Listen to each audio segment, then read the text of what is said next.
नमस्कार, आप देख रहे हैं रुद्रा समाचार और आज हम बात करेंगे मिडिल ईस्ट में चल रही जंग के बारे में, जहां हालात बेहद गंभीर और जटिल हैं। अमेरिका जो पहले अपने आप को सुपर पावर समझता था, आज ईरान के दबाव में घुटनों पर है और दुनिया की नजरें अब पूरी तरह इस संघर्ष पर टिकी हैं। और यह जानना भी बेहद जरूरी है कि क्या अमेरिका इस जंग को हार चुका है, क्या वह मिडिल ईस्ट से फौरन भागना चाहता है, क्या उसका कोई बी प्लान भी है। और इसकी कड़ी में हम देखेंगे रूस का रोल, पुतिन का रोल क्या है, पुतिन की रणनीति और वैश्विक शक्ति संतुलन पर इसका असर। और सबसे अहम बात यह है कि ईरान ने किस तरह से स्ट्रेट ऑफ हार्मुज पर कब्जा करके अमेरिका और उसके सहयोगियों के लिए एक मुश्किल स्थिति खड़ी कर दी है, और कैसे ईरान की फतेह 1 और खैबर मिसाइलें और उसकी कामकाजी ड्रोन ने इजराइल और अमेरिका नौसेना को घबरा दिया है। और इसके चलते ट्रंप बार बार यह दावा कर रहे हैं कि उन्होंने जंग जीत ली है।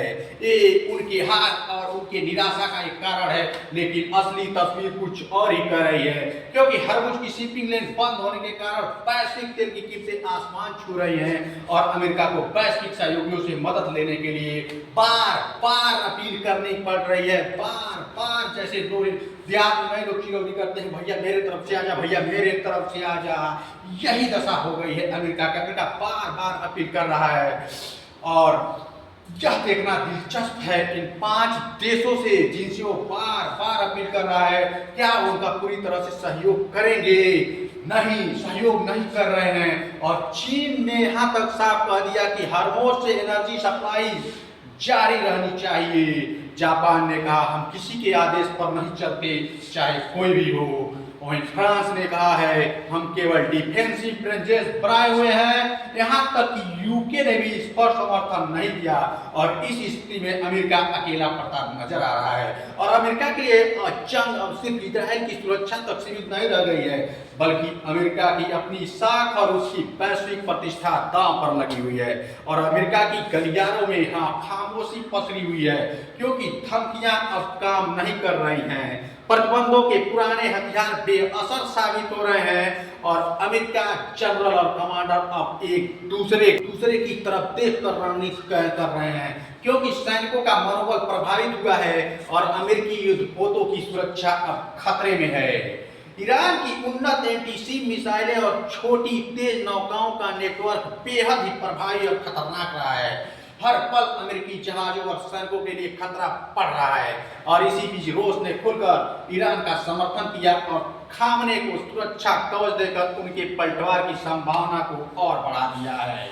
और पुतिन ने स्पष्ट कर दिया है कि अगर ईरान पर आंच भी आई तो रूस चुप बैठने वाला नहीं है और रूस चुप बैठेगा भी नहीं। यह संकेत दे रहा है कि भविष्य में युद्ध का विस्तार ग्लोबल स्तर पर हो सकता है। और यही कारण है कि अमेरिका के लिए संघर्ष अब तकनीकी मोर्चों तक सीमित नहीं है, बल्कि रणनीतिक मोर्चे पर भी दबाव बढ़ गया है। और अमेरिका प्रशासन लगातार यह आकलन कर रहा है कि नुकसान कितना हुआ है और कैसे युद्ध को नियंत्रित किया जाए। और वर्तमान आंकड़ों के अनुसार कई हजार लोगों की मरने की खबरें आ रही हैं रिपोर्ट के अनुसार, और एक मरने की सूचना केवल अभी प्रारंभिक आंकड़े दर्शाई जा रही हैं।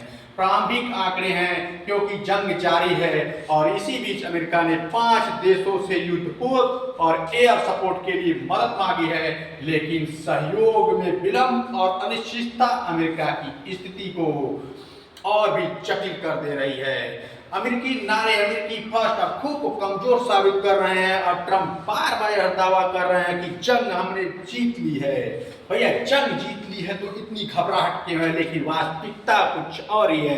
वास्तविकता में अमेरिका जंग के केंद्र में फंस गया है और उसका सुपर पावर वाला गुरु अब चुनौती के सामने है। और ईरान ने रणनीति अपनी स्पष्ट कर दी है कि युद्ध को हम बहुत ही लंबा खींचेंगे और महंगा बनाएंगे। अमेरिका के लिए यही वजह है कि अमेरिका अब सिर्फ रणनीति अपनी स्पष्ट नहीं कर पा रहा है। अमेरिका इजराइल के अस्तित्व की सुरक्षा तक की ये अपने उद्देश्यों तक सीमित रह रहा है कि नहीं हमारी नहीं, ये इजराइल की युद्ध है। और रूस की एंट्री से और भी घातक हो गया है। वैश्विक संतुलन जो रूस की है वो और भी तहलका मचा रही है। अमेरिका को यह समझना होगा कि स्थिति की और जटिल बना रही है और अमेरिका नारे अमेरिका फर्स्ट अब खुद को कमजोर साबित कर रहे हैं।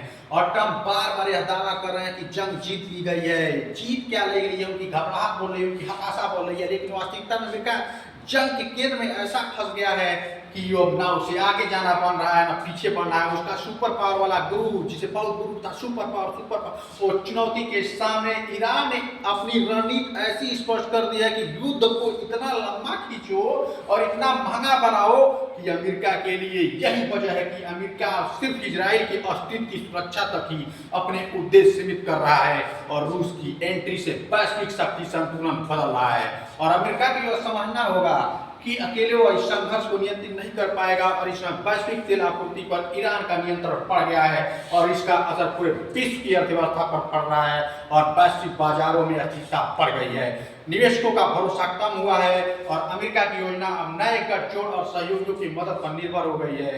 युद्ध के मोर्चे पर हर क्षण बदलते हालात को ध्यान में रखना होगा और अमेरिका के लिए स्पष्ट है कि मिडिल ईस्ट में उसे अपनी रणनीति और योजना को तुरंत संशोधित करना होगा और युद्ध की दिशा को नियंत्रण में रखना होगा। और अमेरिका की हार अभी स्पष्ट नहीं है, लेकिन वह स्पष्ट रूप से दबाव में है और उसकी साख पर असर पड़ रहा है। ईरान की फतेह 1 और खैबर मिसाइलें, यहाँ तक कि उसकी कामकाजी ड्रोन और छोटी तेज नौकाओं की ताकत ने अमेरिका और इजराइल को घबरा दिया है, हताश कर दिया है।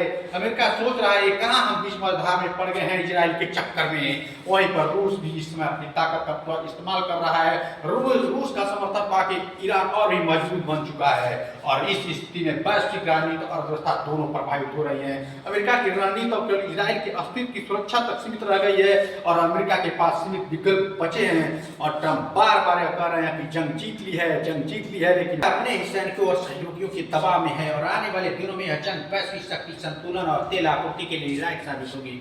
और यह देखना होगा कि अमेरिका अपनी रणनीति में बदलाव करता है या युद्ध के दबाव में पीछे हट जाता है। और ईरान की रणनीति और ताकत को देखते हुए अमेरिका के लिए जंग लंबे समय तक चुनौतीपूर्ण बनी रह सकती है। रूस की एंट्री और ग्लोबल समर्थन की अनिश्चितता ने अमेरिका की स्थिति को और जटिल बना दिया है। यही वजह है कि अमेरिका अपनी साख बचाने के लिए सहयोगियों से बार बार चिरौरी कर रहा है और वैश्विक बाजारों और तेल आपूर्ति पर असर देखने के लिए अमेरिका युद्ध की दिशा में सतर्क रहना चाहता है। और युद्ध का वास्तविक परिणाम आने वाले महीनों में भी यह स्पष्ट होगा कि क्या यह युद्ध अमेरिका और इजराइल और ईरान के लिए निर्णायक साबित होगा। अमेरिका अपनी रणनीति और प्लान बी तैयार करने की कोशिश कर रहा है। युद्ध का असर सिर्फ सैन्य मोर्चों पर नहीं बल्कि वैश्विक राजनीति और व्यवस्था पर भी देखा जा रहा है। अमेरिका के लिए स्थिति और इजराइल तक सीमित नहीं रह गई है, उसकी वैश्विक प्रतिष्ठा और शक्ति भी दांव पर लग गई है। सुपर पावर वाला उसका जो पावर था वो भी दांव पर लग चुका है और अमेरिका को युद्ध के मोर्चा पर हर कदम सोच समझ कर उठाना होगा और आने वाले समय में युद्ध की दिशा और ग्लोबल शक्ति संतुलन पर इसका असर बहुत ही निर्णायक साबित होगा और अमेरिका की साख पर भी इसका